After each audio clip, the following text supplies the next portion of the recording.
Obviously, with initiation, there's only so much you can speak on.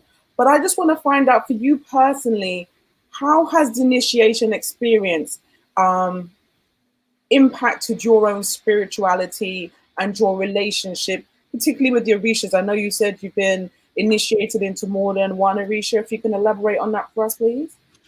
Yes, yes, yes. So, well, first, let me say that just for those who may be brand new, what that Orisha are manifestations of the divine creator, right? So, there is one divine creator, Olodumare, who's also known as many names, of course, across the continent, Maulisa, Jinyame, Bondye. And so the Orisha are various manifestations of the creator. And so because of this, all of us have energies of the Orisha already in us naturally, right? They are connected to the divine forces of the universe, to the forces of nature. So we have water, we have air, we have earth in us, and they are connected to all of those various layers of existence.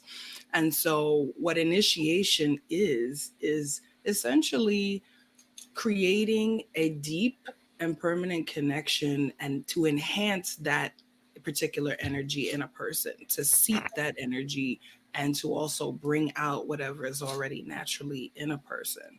And so, yes, I've undergone several initiations. I've undergone processes to get closer with the ancestors. My primary spirit is called Obatala, and Obatala is considered the owner of all heads, the oldest divinity, the one who was commissioned by the Almighty Creator to come down and create dry land, to separate the land from the waters in order so that humanity could exist.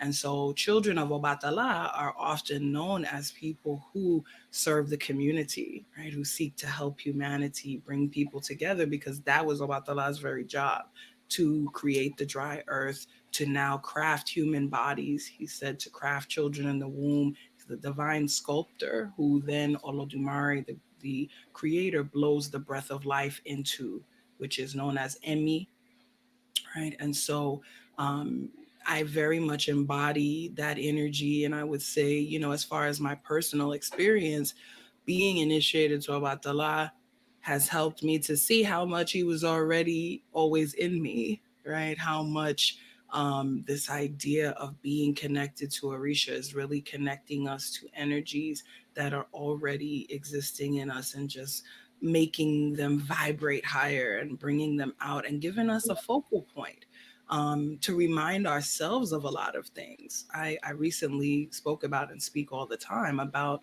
how our ancestors are master psychologists and sociologists. Hey, my goddaughter Modupwe, master psychologists and sociologists, right?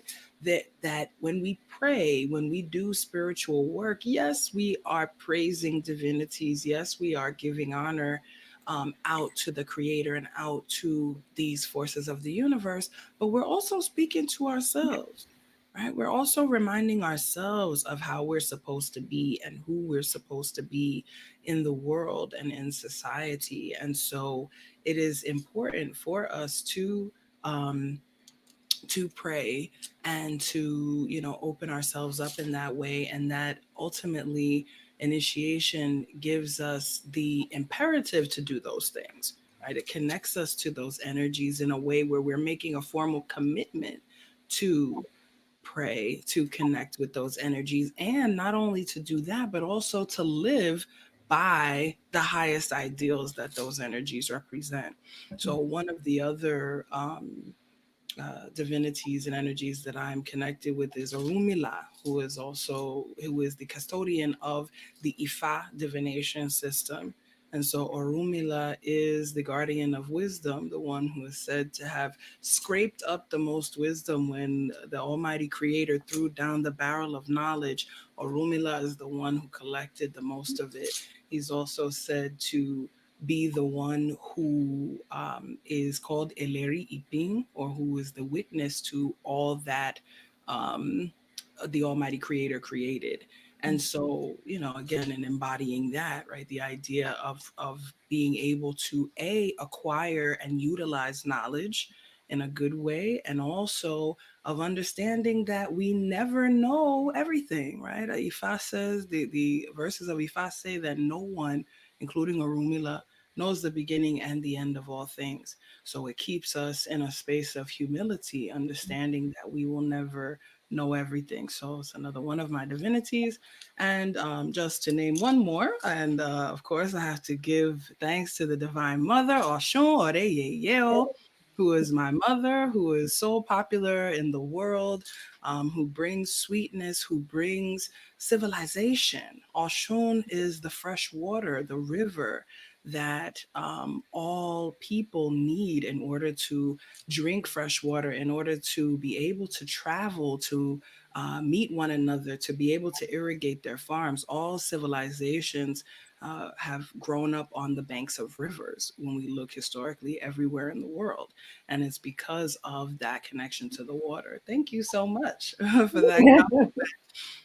Yes, I'm talking about Oshun. I start looking even more radiant. She comes through me. But hey, so, every divinity, and again, that as well, this idea of joy, exuberance, connection, um, really seeing how we are all connected, and really understanding again how this energy of each Orisha, and all of our divinities, they're called by many names in many different systems, how they exist within us, and how, connecting with them through initiation, through worship, is a way as well of committing ourselves to living up to the highest ideals of who and what they are. And so I saw a question that was asking if people, if Orisha can come to someone without them being initiated. And yes, they can. And there's different schools of thought on this, but in my own personal experience, they absolutely can. And again, one thing to understand about initiation, oftentimes initiation is spoken of as this gateway whereby if you are not initiated, you're not allowed to worship Orisha. And that's not true. What it is you're making a formal commitment to worship them. Everybody can pay homage to Orisha. Now, of course, there are certain things that one has to be initiated to do, that to even learn how to do. But in terms of giving honor, saying, I give thanks to Abatala, I give thanks to Oshun for that energy, everybody can do that. And there are actually different terms that indicate different levels of worship and connection. So there's a term that's called Aborisha, which means a person who bo or makes sacrifice or offerings to Orisha, but is not an owner of Orisha, doesn't have their own shrine, isn't initiated and connected in that way.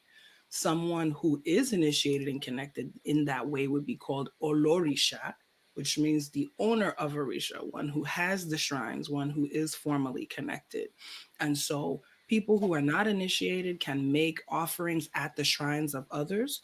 They can also make offerings in nature. So, for example, taking an offering to the river in honor of Oshun, taking an offering to a hilltop in honor of Obatala, those are perfectly acceptable things to do, and good things to do, because you want to create a relationship. You don't get married the first day you meet somebody, right? So you don't rush right into being initiated without understanding what the energy is that you are connecting with. And so building a little bit of a relationship before you commit to that process is absolutely a beautiful thing to do. I see my Iya Oshunyoyin. Blessings to you. Yes, initiation is what it says. It's the beginning. Ashe. Yes, the beginning of the relationship and the beginning of the commitment to honor the Orisha, right? It gives you an obligation to serve.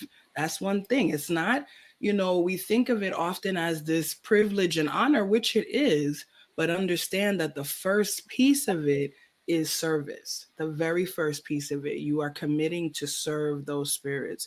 You are committing to do your prayers. You are committing to, give your offerings and do all of those things. Whereas someone who's just a Borisha, someone who worships Orisha when they want to, can do it when they want to. but initiation means you have an obligation to do it. And so it's important to understand it in that way.